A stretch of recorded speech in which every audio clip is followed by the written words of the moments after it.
grave. Mais d'abord, cher Raphaël Enthoven, vous êtes professeur de philosophie, éditorialiste, l'un des fondateurs de la revue Franc-Tireur, et vous publiez en cette rentrée de janvier un nouvel essai intitulé L'esprit artificiel aux éditions de l'Observatoire. Un essai stimulant qui nous fait réfléchir et qui viendra, je le dis tout de suite, rassurer ceux qui flippent, ceux qui paniquent devant l'intelligence artificielle, ceux qui ne comprennent rien, ceux qui pensent qu'ils vont nous remplacer, ceux qui pensent qu'ils vont remplacer notre cerveau, l'intelligence artificielle. Eh bien, vous expliquez que non, la machine, les robots ne remplaceront jamais l'humain. La preuve, c'est qu'en matière de philosophie, l'IA ne sert à rien, et vous le prouvez. Oui, je suis parti d'un constat, hein. C'est empirique, c'est-à-dire qu'on a demandé à ChatGPT de faire une dissertation de philosophie, il en est incapable, et il en est durablement incapable, c'est-à-dire qu'il peut sur un sujet vous lister la totalité des théories sur le sujet, il peut les mettre dans un ordre indifférent, il peut faire la première partie avant la deuxième avant la première, etc. Mais il n'y a pas de problématique.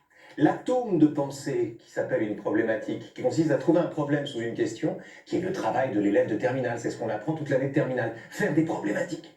Eh bien, cet atome-là de pensée, il est, enfin je veux dire, ChatGPT est hermétique à cet exercice. Alors vous l'avez décidé, ChatGPT, oui. c'était... Mais il n'y avait pas de match.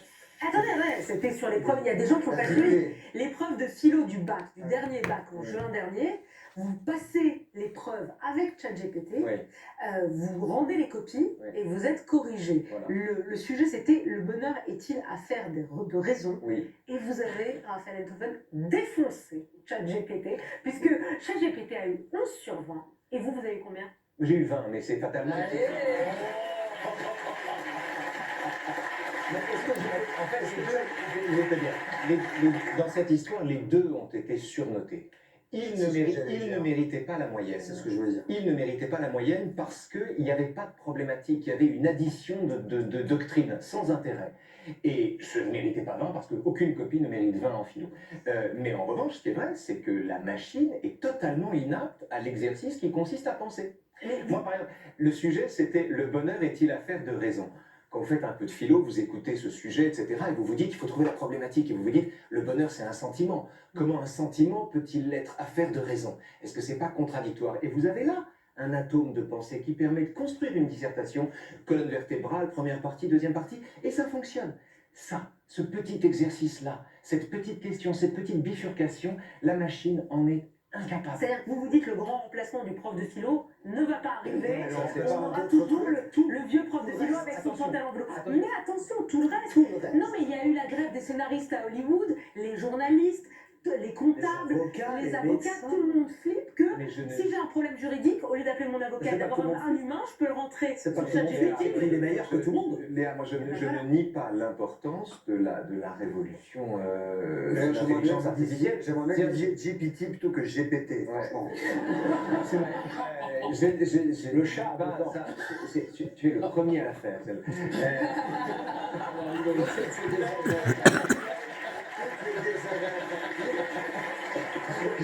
Non, je ne nie pas l'importance de la révolution. Elle concerne tous les champs de compétences. Elle vous fait peur? Elle vous fait peur, cette révolution? Oui, à plus d'un titre. Mais moi, ce qui me fait peur, si vous voulez, c'est qu'on est obsédé par nos écrans. Bien sûr, on est rivé à nos écrans. C'est-à-dire que, comment dire, on se fait manger par nos machines. Ça ne veut pas dire, nos machines nous dévorent la vie. Ça ne veut pas dire qu'on est en train de fabriquer des machines vivantes. En réalité, ce que j'ai découvert en écrivant ce livre, c'est que l'impossibilité pour une machine de réfléchir était exactement le même problème que le mythe de Frankenstein, c'est-à-dire l'impossibilité d'obtenir de la vie en cousant des morceaux de cadavre. C'est la même impossibilité. Moi, je trouve que ce qui est intéressant dans votre livre, c'est que c'est pour la première fois rassurant, en fait. J'ai pas fait exprès. Non, mais pour tous ceux qui ont peur, et moi j'ai peur, je vous le dis simplement, j'ai peur de l'intelligence artificielle, c'est quelque chose que je comprends pas totalement, je pense que plein de gens ne comprennent pas, et on se dit... Du coup, on a moins peur. Du coup, ça peut nous intéresser davantage parce que vous le banalisez au fond. Oui, et puis surtout, j'ai un peu... Pardon, ouais, moi je suis un peu comme ça, j'ai un peu peur de ChatGPT parce que la première fois que on l'a consulté pour moi, un ami me dit tiens, on va demander qui est Jean-Dominique Perchet. ChatGPT sort, t'es un journaliste français, blablabla, mort en 2016. Alors ça m'a rendu philosophe. Ça m'a rendu philosophe. Il est normal qu'on ait peur, mais on fait depuis toujours le rêve que nos machines vont nous échapper. Depuis Pygmalion, qui rêve que sa statue devienne vivante, jusqu'à l'IA, en passant par le golem, Terminator, Frankenstein. L'humanité a toujours fait le rêve que ses créations deviennent des créatures et lui tournent le dos. On a Dis Siri, toujours fait ça. peux-tu dire à Raphaël Enthoven de faire des phrases moins longues? Bon, mais- Non, il ne peut pas s'empêcher de faire des longues phrases pour faire croire qu'il est brillant. En plus, je crois qu'il veut Ken Léa Salamé. Non.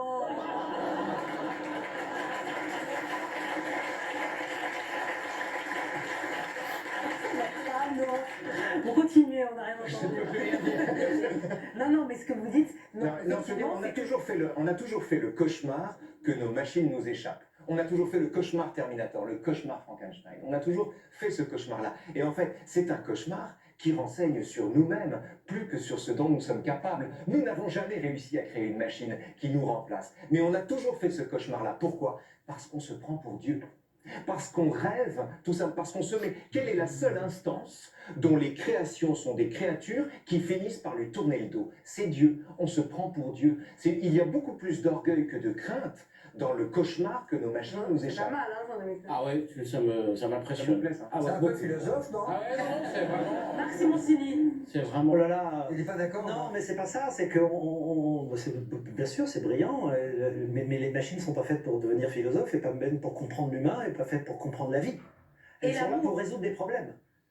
Et les problèmes, je vais vous donner un exemple et qui va tous vous rassurer ou vous effrayer. Il y a des chercheurs qui ont fait une IA spécialisée pour trouver des molécules pour soigner les cancers. Ils ont lancé la machine, ils ont dit trouve-moi 5000 molécules qu'on ne connaît pas, qui soignent les cancers et qui ne sont pas toxiques. Ils sont allés se coucher. Le matin, l'ordinateur avait trouvé 400, 500, 1000 molécules nouvelles, non toxiques pour soigner le cancer. Ils étaient super contents. Et là, ils ont dit, mais si on avait remplacé non toxique par toxique?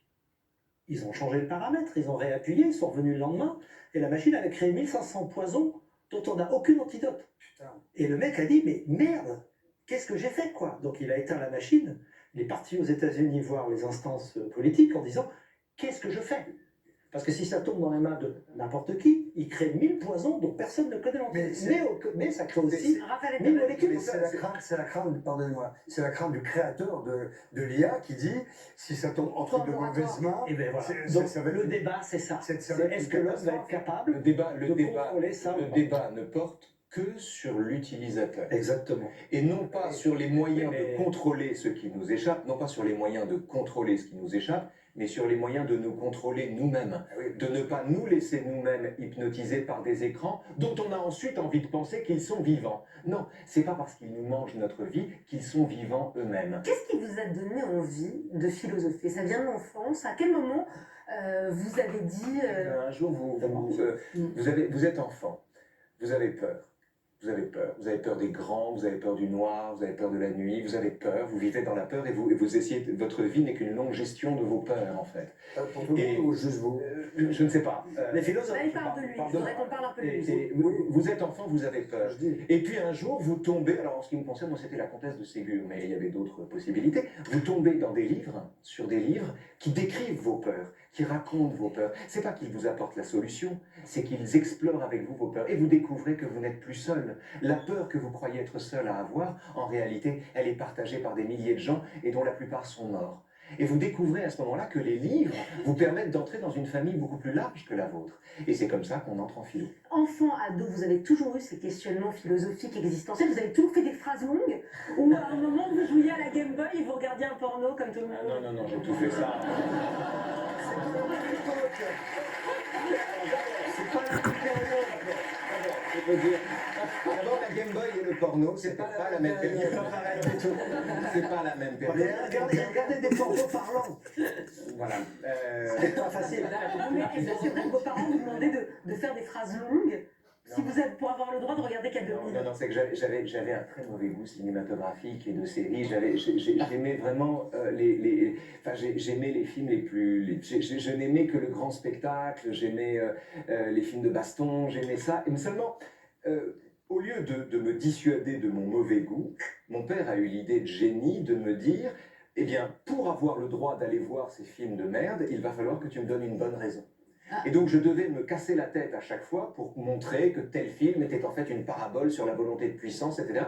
Et donc c'est une école de formation comme une autre. Pas cher C'est-à-dire du que tout, hein. non, c'était marrant au Bah contraire. non, justement, c'est génial. Non, c'est Avoir le droit intéressant. pour C'est intéressant. Et ça m'est resté en fait. Et Ça est-ce m'est- que vous faites ça avec vos 5 enfants? Oui. Est-ce que vous les Je forcez? ne les force de rien, je ne les force à à rien. faire Quand des- vous avez 5 enfants, vous pouvez forcer personne. Vous n'avez pas les moyens. Vous n'avez pas les moyens. Le libéralisme est inévitable. Vous n'avez pas les moyens de En plus, ils ne l'autoritarisme. sont pas tous au même endroit. hein, C'est très compliqué, donc je ne force personne. Donc, le dîner à table, c'est pas des dîners existentiels, c'est quoi la mort, c'est quoi l'amour, Mais non, pourquoi on mais existe? Mais non, d'abord j'ai tous les âges à portée de main, et ensuite il n'y a rien de plus intéressant que de les écouter. Non, je ne suis pas du tout coercitif comme. En tout Comme- cas, j'ai pas le temps. pardonnez-moi de vous dire, vous avez un aîné qui s'appelle Aurélien, C'est vrai. et qui lui, enfin, les chiens ne font pas des chats, il est brillant, et il fait des phrases très longues. On regarde. Je suis étudiant en partie à Sciences Po. Je suis prof de philo. Ce qui peut être intéressant, c'est d'opposer les contraires dans les contraires. Je m'explique. Le philosophe est ce mauvais coucheur qui met des mots sur ce qu'on sait et qu'on ne veut pas savoir. La politique conçoit de deux façons l'être humain, soit avec une anthropologie entre guillemets pessimiste, auquel cas il faut créer des institutions coercitives. Nous naissons par hasard dans un monde qui s'en fout, où on va mourir sans savoir pourquoi, on est passé par là. L'homme est peut-être bon par nature et que donc on peut déconstruire, démanteler ces institutions. C'est une phrase qui possiblement peut être la formule d'un amour absolu, ou d'un amour évident. On ne peut pas priver une civilisation d'une mort digne. Alors, soyez-vous jusqu'au bout.